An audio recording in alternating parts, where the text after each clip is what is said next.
Hello, my name is Mike Friel, and I am the Vice President of Media and Advocacy Communications at Alliance Defending Freedom. On behalf of ADF, welcome to today's webinar for our allies, church and ministry alliance members, ministry friends, and family. Yesterday, the Supreme Court published an opinion that addressed an ADF case entitled RG and GR Harris Funeral Homes Incorporated v. Equal Employment Opportunity Commission. Today's event is entitled Unpacking Harris, How the Supreme Court's Decision Will Impact Law and Life. I'm pleased to introduce you to John Bursch, ADF's Vice President of Appellate Advocacy and Senior Counsel. John has argued 12 cases before the Supreme Court and well over 30 state Supreme Court cases. He served as Solicitor General for the state of Michigan from 2011 through 2013. And is a member of the American Academy of Appellate Lawyers. John Bursch argued his case before the Supreme Court on October 18th, 2019, and he is here with us now to talk about the decision. John, thank you for joining us.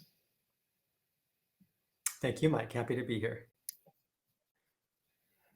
So how does this case begin, and how did it end up at the Supreme Court? Well, Mike, like many of ADF's cases, it began with a family that loved God and loved Jesus Christ and wanted to do his will, in this case, by serving the grieving families in the Detroit area who had lost a loved one. The funeral home is a fifth-generation family business. It's been around for more than 100 years now.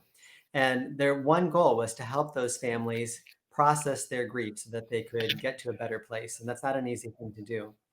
As you can imagine, the funeral home had lots of policies to ensure that families could focus on their grief and not on the funeral home and its employees.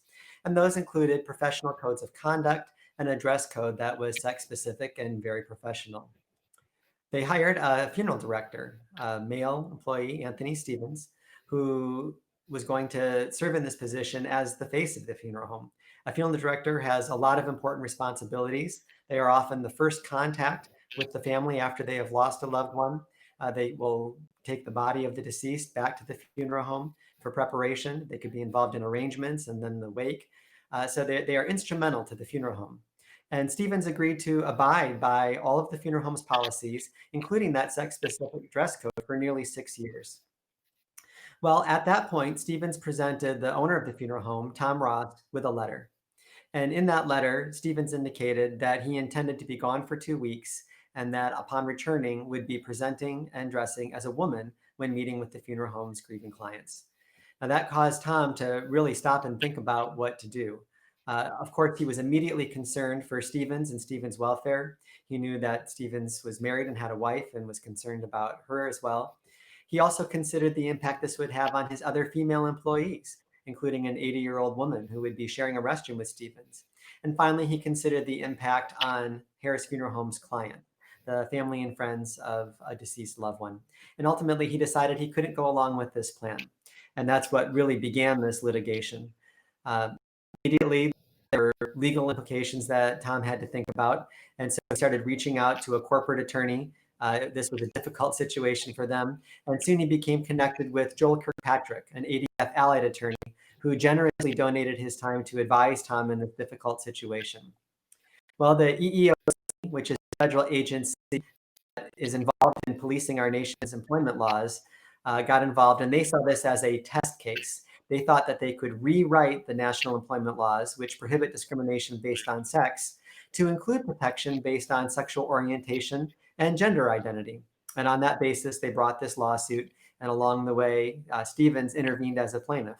And it was that journey, which again started with a family that simply wanted to serve God in the funeral home ministry, that continued with this letter and then an EEO lawsuit that brought Harris Funeral Homes and Tom and Nancy Ross all the way to the steps of the U.S. Supreme Court in a 7-year process. So you argued this case before the court. Tell us about your experience.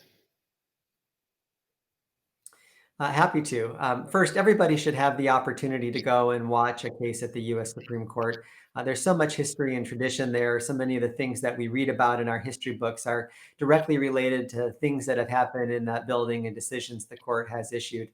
When we got to the courtroom on the day of the argument, there was already quite a bit of hustle and bustle outside. There had been an unattended package left in front of the Supreme Court building, and that required the Capitol Police, the marshals at the Supreme Court, in fact, to clear the entire area of all the protesters and advocates who were outside.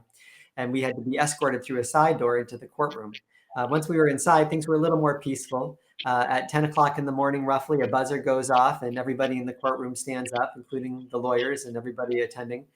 And the red curtains that are so iconic in that courtroom are drawn back and the justices step forward, and then you immediately start into the fray. What many folks, especially non-lawyers, don't know about the US Supreme Court, the arguments are incredibly active. Over the course of a 1-hour argument, there are an average of 100 questions. So it's very busy. And in this case, we had 3 cases consolidated into 2 hours.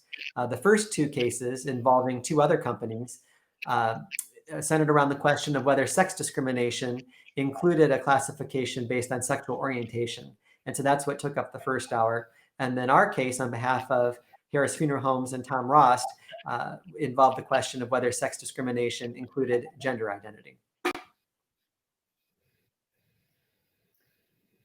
So yesterday, the court issued its opinion.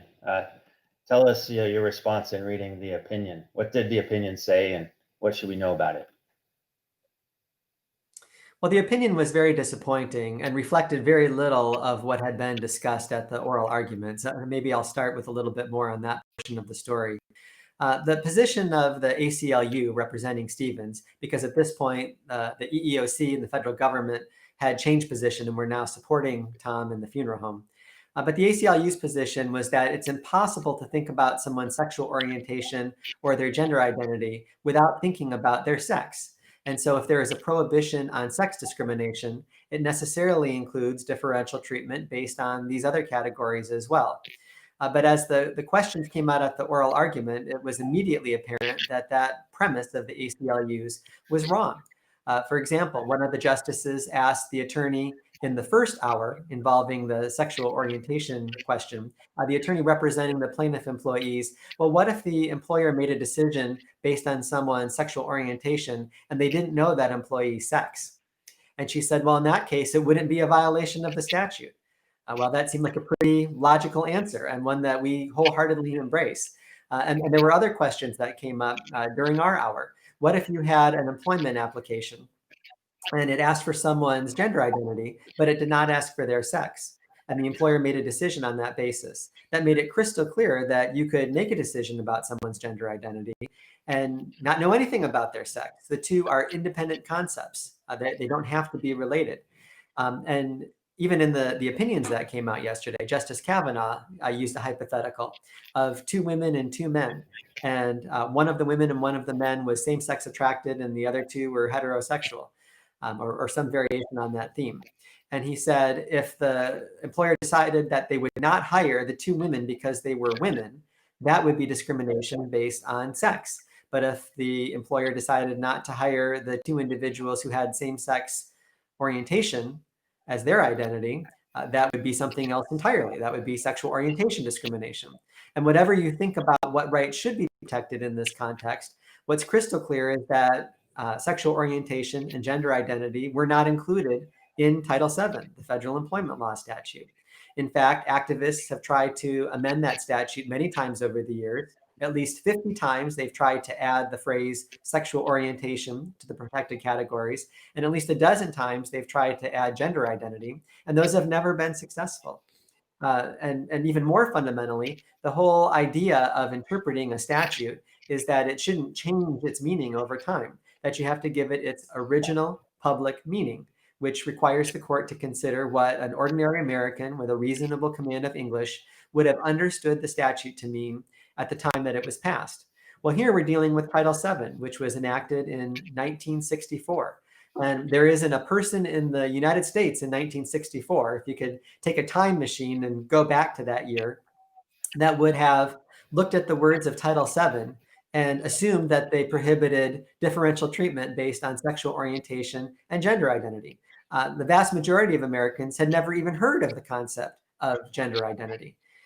So we felt like the argument went well. Well, now you fast forward to the opinion which came out yesterday, and 6 justices went in the exact opposite direction. They concluded that anything having to do with sex is sex discrimination, plain and simple. And so if you have a, a male employee who wants to violate a sex-specific dress code and a female employee who is willing to follow the sex-specific dress code, and you keep the woman and you terminate the man, that's sex discrimination. Well, that's just wrong. And as Justice Alito explained in his dissent, it's not even the Supreme Court's role because they weren't interpreting a law, they were writing a new one. He used one word to describe it, legislation. And that's exactly what it was. So we were very disappointed in that result, and obviously disappointed for the funeral home as well. But as we'll discuss, the most concerning thing are the implications that it has for the rule of law and the implications that it has on other areas of federal law, which also involve the meaning of the word sex. So let's talk about how it would affect the law. Well, first, it's a fundamental precept of American democracy that every business, every individual should be able to rely on what the words say in a law, and that they don't have to guess what a court might want those words to say in some future judicial ruling. In this case, it was crystal clear that what Tom decided at the time he was presented with Stephen's letter was in accord with the law. In fact, an EEOC compliance manual even specified that employers were well within their rights under Title VII to have sex-specific dress codes that applied based on someone's biological sex. Same for the employer's showers, their restrooms, their locker rooms, their overnight facilities. Those have always been separated based on biological sex. And until very recently, no one ever suggested that the law could have meant anything else. To the contrary, the US Supreme Court has recognized over and over again that that type of sex differentiation does not treat men and women unequally. It simply recognizes that they're different. So now, having acted in accord with the law at the time that he made his decision, Tom and Harris Funeral Homes are going to be punished for following that understanding of the law, and that's just not right. You can think about this in other contexts. Imagine that in the World War I era, there was a city that passed a law banning the possession of blockbusters. Well, at the time, a blockbuster meant a large bomb. And so that would prevent someone from having an instrument of terrorism, to have a bomb in their neighborhood. Well, if that law was enforced today to punish someone, give them a fine, maybe even put them in jail because they possessed the latest hit movie on a DVD or something that they had downloaded onto their computer because that was a blockbuster, no one would think that was right. The law would have changed out from under them because it was not interpreted in accord with its original public meaning. And that's exactly what the US Supreme Court did here. They upset the separation of powers. They took on the role that we all understand only Congress and the president have, and that's the power to make and to amend laws, and they did it judicially. And so that's the legal component, but there's a cultural component as well. And so that leads us to the next question. I think many of us are thinking the same way, which is how will this law affect our everyday lives? It's going to have a dramatic effect, and it's going to unfortunately result in many years of additional litigation. You see, on the one hand, the majority opinion states that it isn't ruling on showers, restrooms, locker rooms, overnight accommodations, sports, and all the other ways that sex is woven within the federal laws that we all must follow. But as a matter of logic, it's impossible to say that folks will not try to take advantage of this ruling and extend it to those other areas. So take a simple example in sports. In Connecticut, we currently represent 3 women, all plaintiffs, who have sued because the Connecticut Athletic Association allowed 2 male students who identify as women to compete in women's track and field events. Well, it shouldn't be a big surprise to anybody that the male athletes win an awful lot. In fact, they've taken 15 state titles over the last 2 outdoor track seasons that previously or would have otherwise gone to 9 women. And when the families went and advocated to the Title IX official that there was something fundamentally unfair about this, they were told that under Title IX, women have the right to participate, but they do not have the right to win. That's completely contrary to what Title IX was supposed to be when it was enacted.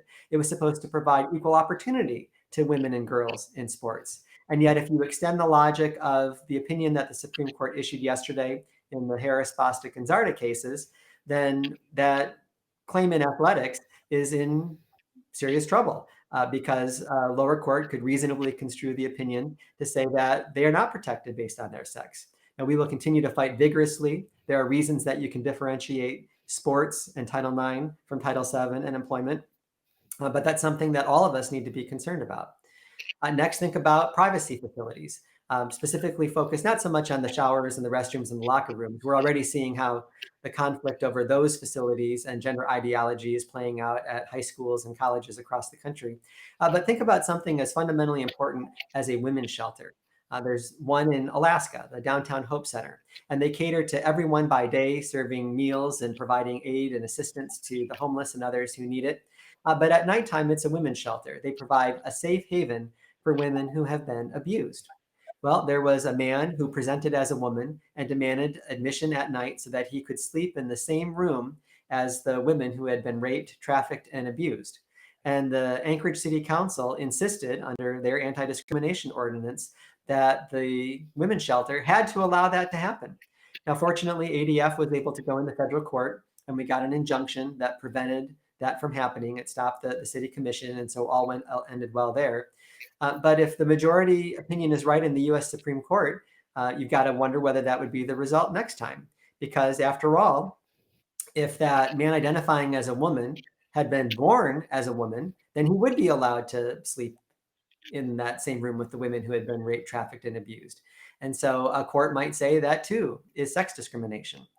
And then even in the employment area itself, you've got issues now with employers who want to follow their religious beliefs, as Tom and Nancy did, and they may be prohibited from doing that. You've got employees who are going to have to fear disclosing their beliefs about marriage, about human sexuality, about sex and gender ideology, because if they do that and the employer considers that to be creating a hostile environment for other employees, they could be let go.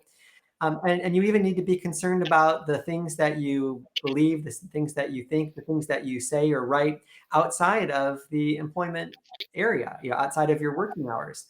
I'm sure many folks on this webinar remember Chief Cochran.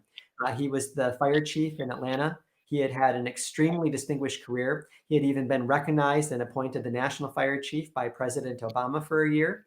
And he was fired for the simple offense of writing a personal book for his men's Bible study on his own private time that expressed the biblical understanding and meaning of marriage being between one man and one woman. And based solely on him writing that book for his private men's study, the city of Atlanta decided that that was discrimination, it was hateful, and he had to go. And so they fired him. Again, ADF represented Chief Cochran, and we got a really wonderful result out of that. But going forward, we're going to see a lot more of these cases where whether it's a government or a hostile employer who just doesn't like the beliefs that billions of people around the world have about human sexuality and marriage, and is going to cause trouble for them. And that's really where we're headed. I would say too, with respect to churches in particular, they do have a bit of a carve out under these employment laws under Title VII. They specifically do not apply to churches. Now, that doesn't mean that non-church affiliated schools or hospitals and things are out of the woods, but at least the churches are okay for now. But when the US Supreme Court ensconces in the law the concept that having beliefs about human sexuality, about gender ideology, and marriage that are different than the way they've expressed them in their opinion in Obergefell, that those ideas themselves are discrimination, then all of us have to ask ourselves, well, how long will those religious liberty protections last? If all we're asking for is a defense to excuse us from having to comply with the law because we want to pursue these hateful and bigoted ideas, eventually society is going to reject that, and they're going to reject our views on marriage and human sexuality as well.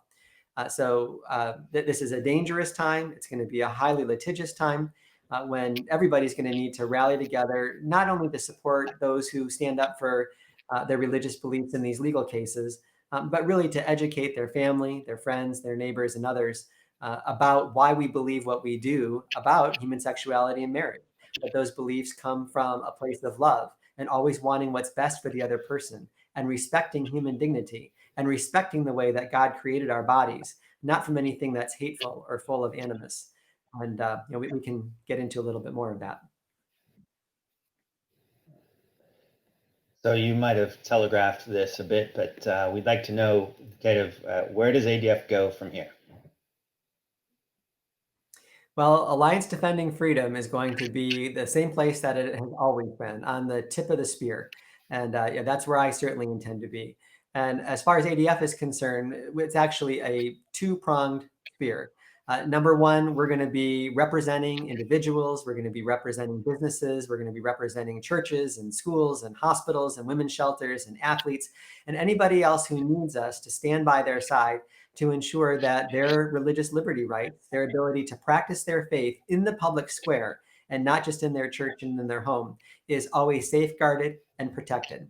And the one silver lining from this otherwise awful US Supreme Court opinion, at the end of the majority decision, it specifically hands out an olive branch to those who have religious beliefs regarding marriage, regarding human sexuality and gender ideology and sex, and says that there are protections for those. And so we're going to fight tooth and nail to do that. But it's not enough simply to win the court battle. We also have to win the battle of hearts and minds in culture. And that's something that is very difficult right now because the other side of these issues has been given a very large megaphone by the media, oftentimes by government, by large corporations. And so we just need to do a lot more grassroots speaking and organizing and educating. We need to explain that God gave us our human sexuality for a reason, that we were created in his image and likeness for a reason, and that when we embrace the body that he gave us, which is not something separate than who we are, and that's a form of Gnosticism that you often hear the other side preaching, that I was simply assigned at birth based on my human biology, but inside my soul it expresses a different gender. As religious believers, we reject that. God gave us bodies and persons inside them that are all connected. Our bodies express a portion of who we are. And that rejecting God's plan for ourselves, rejecting God's plan for our body, is ultimately harmful, not only to people who hold those beliefs, but to others. And that's something that we need to reject out of love for the other person.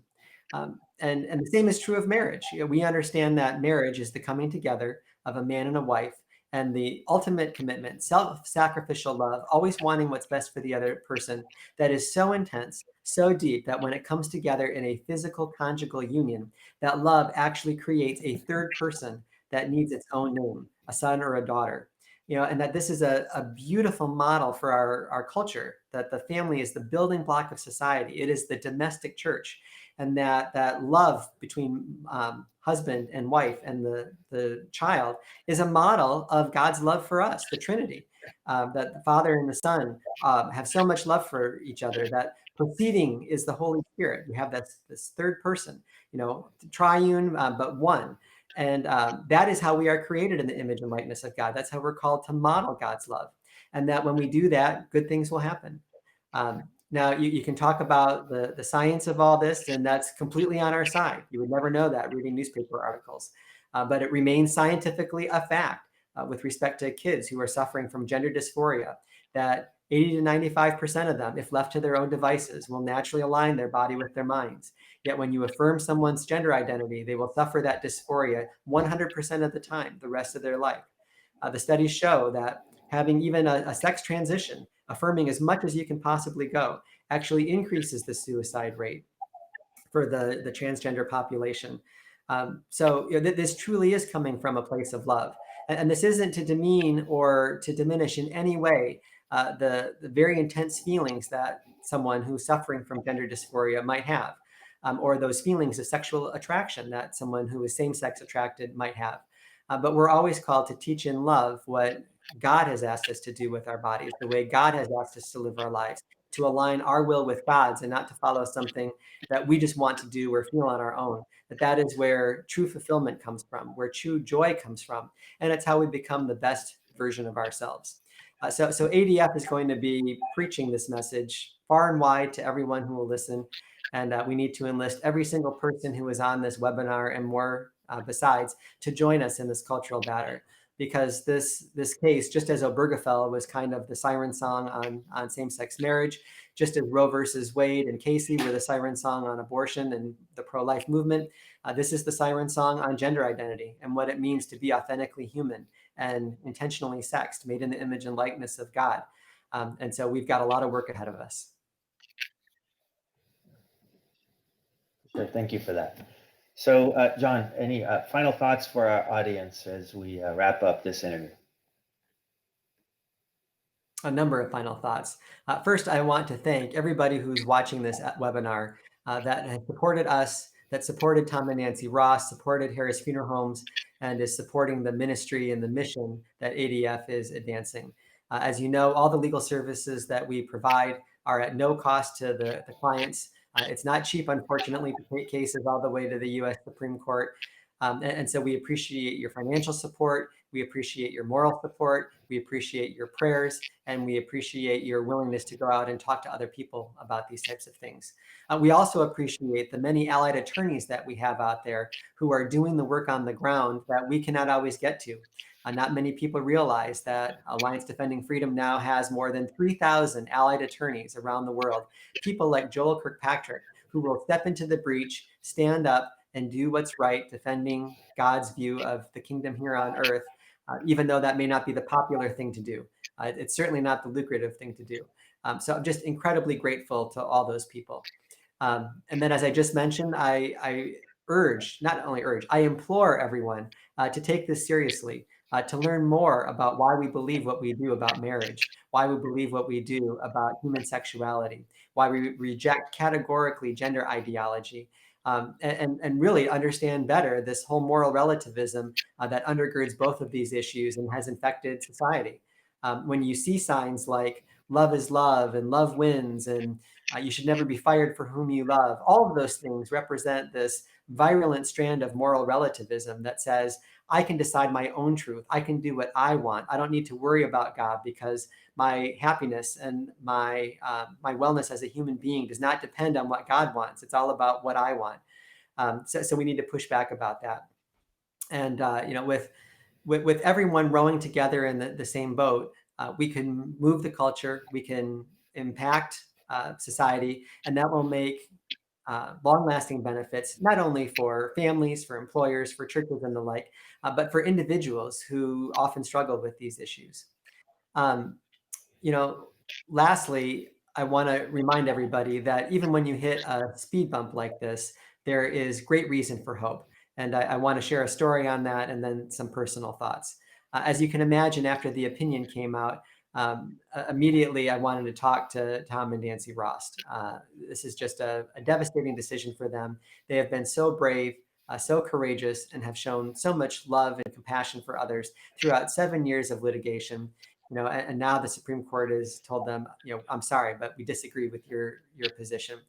And on the phone with Tom, his very first reaction was not one of any remorse for himself or his company. It was not inward looking at all. He said, wow, I just feel so bad for all the people that we met and reached along the way. I feel terrible for those women athletes and the ramifications this is going to have on them.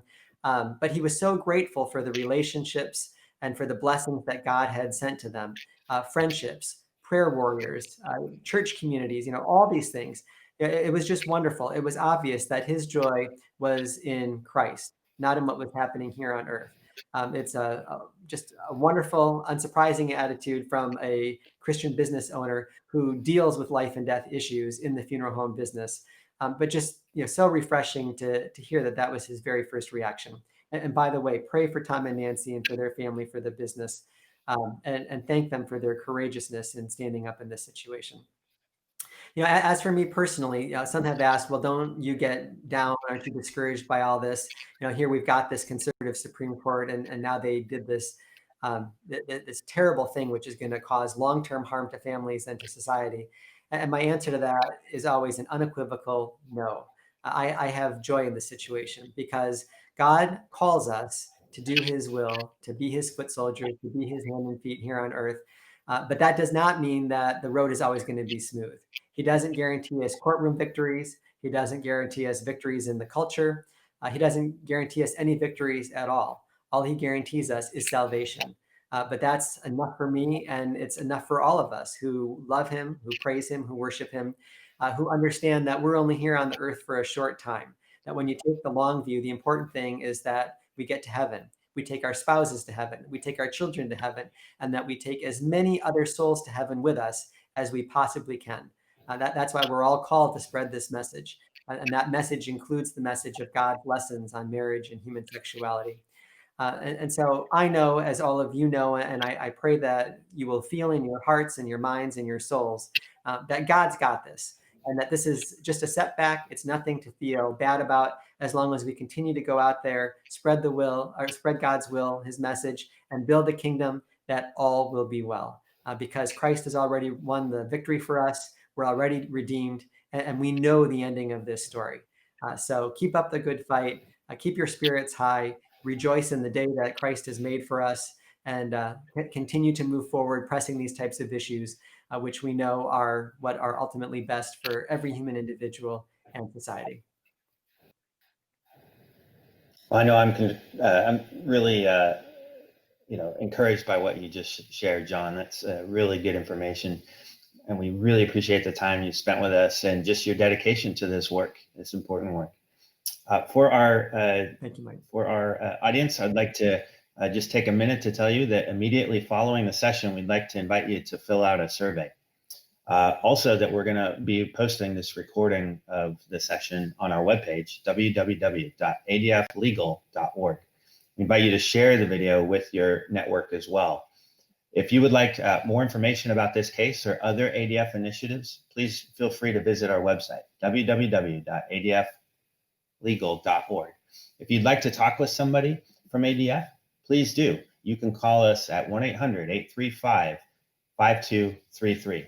Thank you for joining us today and for your continued support to ADF and for defending our freedoms. This concludes our session.